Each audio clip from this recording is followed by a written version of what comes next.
Assalamualaikum warahmatullahi wabarakatuh. Yang terhormat Ibu Dr. Wesiana Eskepnes MKep selaku dosen pembimbing kami. Yang terhormat Ibu Nurul Qoyimah Eskepnes selaku Kepala Ruangan Neonatus RSI Surabaya Jemur Sari, serta teman-teman ruang neonatus yang berbahagia. Mohon izin, saya Ati. Dalam kesempatan yang berbahagia ini, saya akan membahas pentingnya cup feeder sebagai media menyusui bayi. Rekan-rekan sekalian pastinya tahu apa itu cup feeder. Bagi teman-teman yang nantinya ingin bertanya, dapat disampaikan setelah pembahasan selesai. Untuk mempersingkat waktu, mohon izin saya akan mempresentasikannya.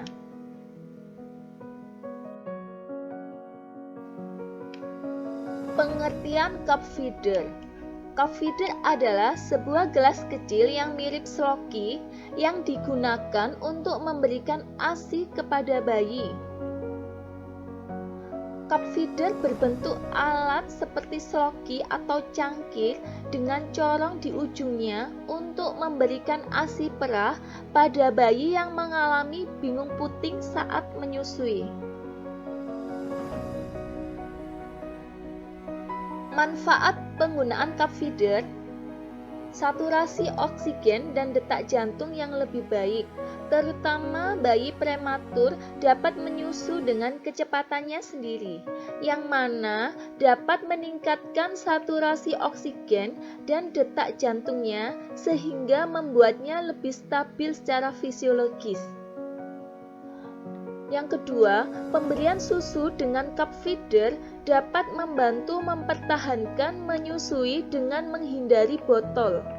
Studi menunjukkan pemberian ASI menggunakan cup feeder pada bayi prematur daripada menggunakan botol dapat meningkatkan jumlah bayi yang menyusu dan meningkatkan lamanya mereka menyusu.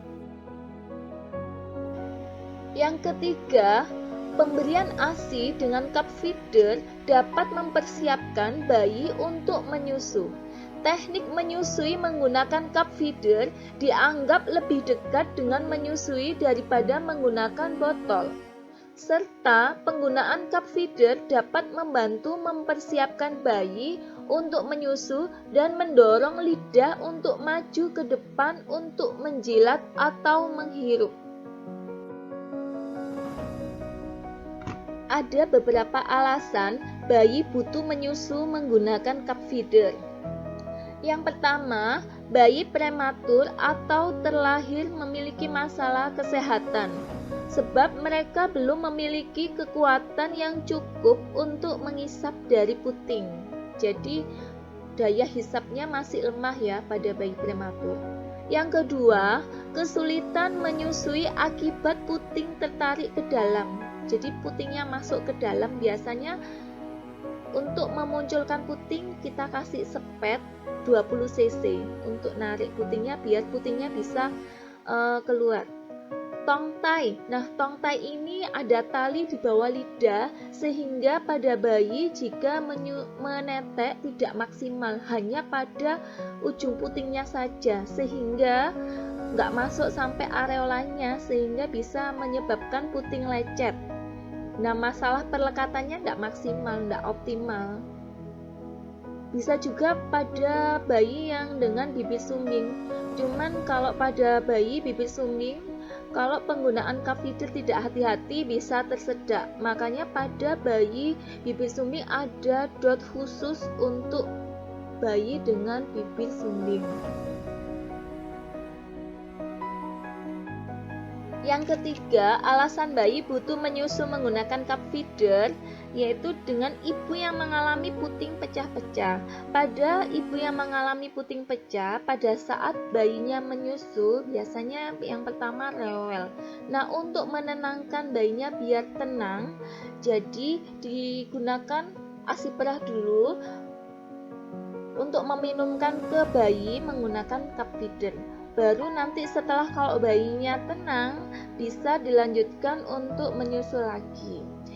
Selanjutnya, ibu yang harus pergi meninggalkan bayinya. Misalkan dengan ibu yang bekerja, otomatis kan meninggalkan bayinya.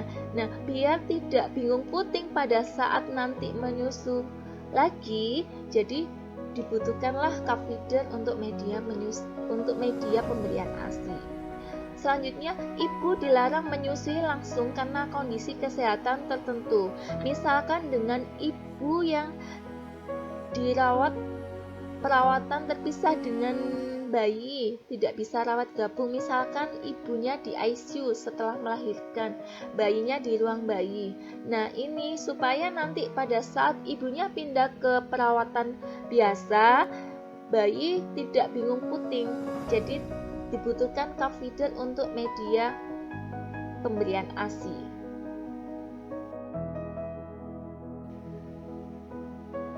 Ada kelebihan cup feeder ya pada bayi, yaitu yang pertama tidak menyebabkan bingung puting. Yang kedua, bayi menggunakan teknik menyusu seperti yang sama seperti menghisap puting susu. Yang ketiga, mengurangi resiko bentuk gigi dan rahang tidak normal. Yang keempat, bantu kurangi gigi rusak. Yang kelima, kelebihan cup feeder mencegah bayi makan berlebihan. Yang keenam, mempermudah bayi belajar menggunakan cangkir. Yang ketujuh, alatnya terjangkau. Selain ada kelebihan cup feeder, ada kekurangan cup feeder juga. Nah, kekurangan penggunaan cup feeder.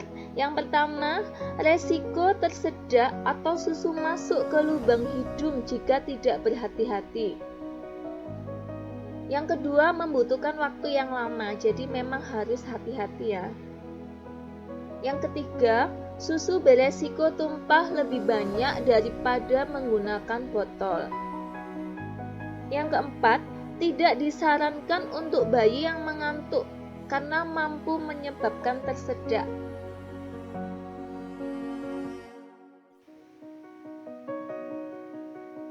Cara menggunakan cup feeder bayi.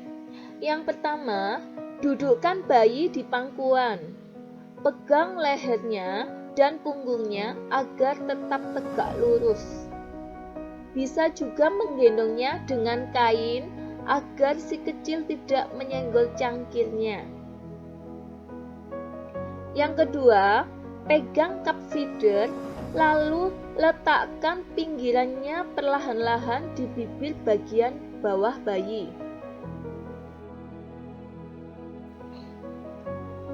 Selanjutnya, yang ketiga, miringkan cangkir dengan hati-hati. Jangan sampai terlalu miring, nanti akan tumpah. Pastikan ASI berada di tepi cup feeder agar mudah masuk ke mulut. Perhatikan bayi agar ia tetap membuka mulut dan mata saat minum. Yang terakhir, tuang ASI perlahan-lahan. Jangan tuang ASI langsung ke dalam mulutnya. Biarkan bayi mengatur kendali aliran ASI dari feeding cup. Bila ia sudah kenyang, ia akan menutup mulutnya dan kita sebaiknya segera berhenti.